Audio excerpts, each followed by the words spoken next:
What is happening, folks? Today I bring you a VR experience like no other. Well, kinda. A game that is dedicated to paying homage to some of gaming's best moments. This is Pixel Rip 1995, the sequel to Pixel Rip 1989, which released in 2018. This series highlights some of my favorite VR moments, and I've played some great games on VR. If you would prefer an audio-only version of the review, a link will be in the description. And if you enjoy this video, why not subscribe? I received a code from the devs, so I did not pay the retail price of $20, but I'm about to tell you if it's worth it. My name is Tanner, and this is For Your Money, a different kind of review. Pixel Rip 1995 has a very creative way of telling the story. You are Dot, a character who lives in the game world of Pixel Rip. She has the duty of stopping the Sibling Goblin from taking over the world as well as the real world.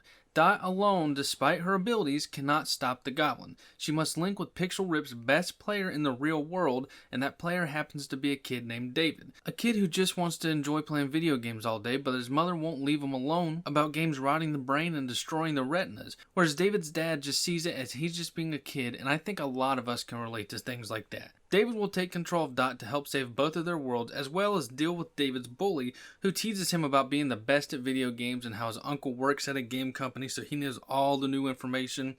I believe we all know someone like that. Now, the devs do a really good job of storytelling through an era so many people love and miss every day, an era of simpler times. The story of Pixel Rip 1995 is one of motherly love as well as a family understanding that comes together to make one fun story that everyone should experience, especially VR enthusiasts. The gameplay of Pixel Ripped is what will draw in its audience. The gameplay is that of so many other games like Castlevania, Mega Man, Streets of Rage, and there's tons.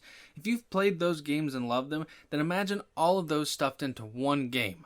This game shows nothing but love to every single one of those titles. Now granted, you don't get to spend a lot of time playing each game, but you still get a good amount of time to relive those childhood moments. Did you ever think you'd be revisiting Dracula's Castle in VR through the eyes of a child? Probably not, but here we are. When it comes to Pixel Rip 1995, it's tough to really get nitty and gritty in the gameplay since it's so many genres in one. One minute you're playing a 16-bit RPG on a CRT TV, next thing you know you're now flying a ship with the controller in one hand as if you're guiding Fox McCloud's ship to defeat a boss that's in your physical world and not the game world. That's the magic to the gameplay. It consists of real world duties as well as video game world duties. One of the main things you'll be doing in the real world is distracting your mom with a Nerf gun so you can play longer.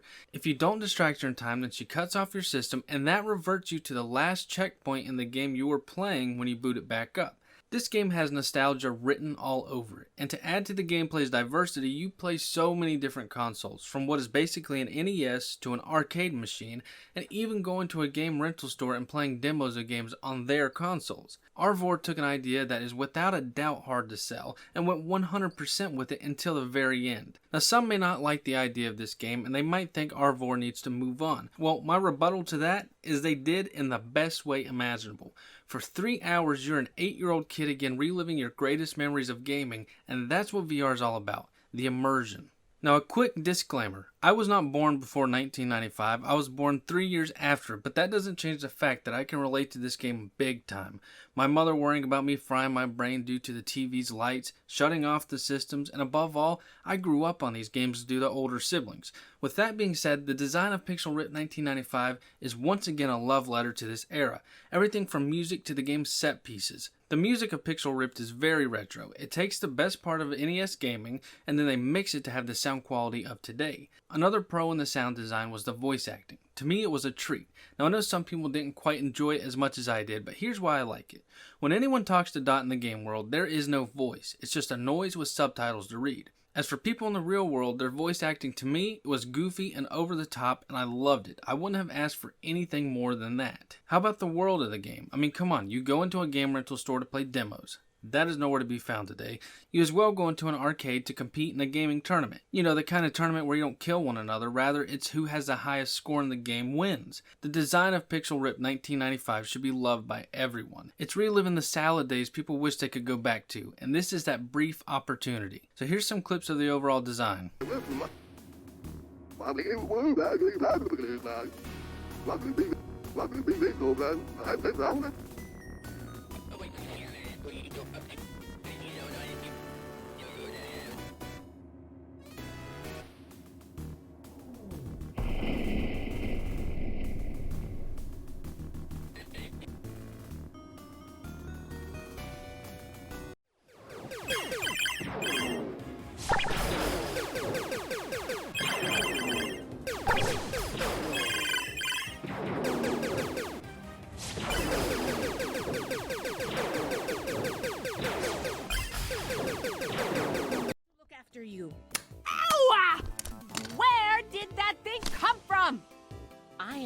done with your insubordination.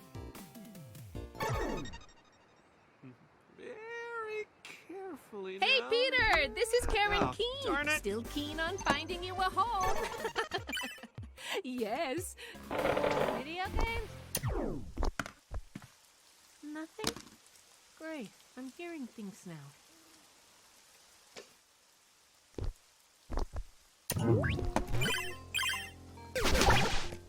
Pixel Rip 1995 has quite possibly found the smartest way of utilizing a VR headset. The game is non-stop nostalgia, but above all, it is a blast to play through. R4 cares about the fans. Pixel Rip 1989 to me is a VR classic, and 1995 is right beside it. This game retails for $20 and it's worth every penny. Sure, it may come off as rather short to some, but it's about the experience they can give you in those 2 to 3 hours of gameplay, and for me, it was one phenomenal gaming experience. That's all I got, folks. If you like this, why not subscribe? If you didn't like it, then hit that thumbs down. Till next time, fellas.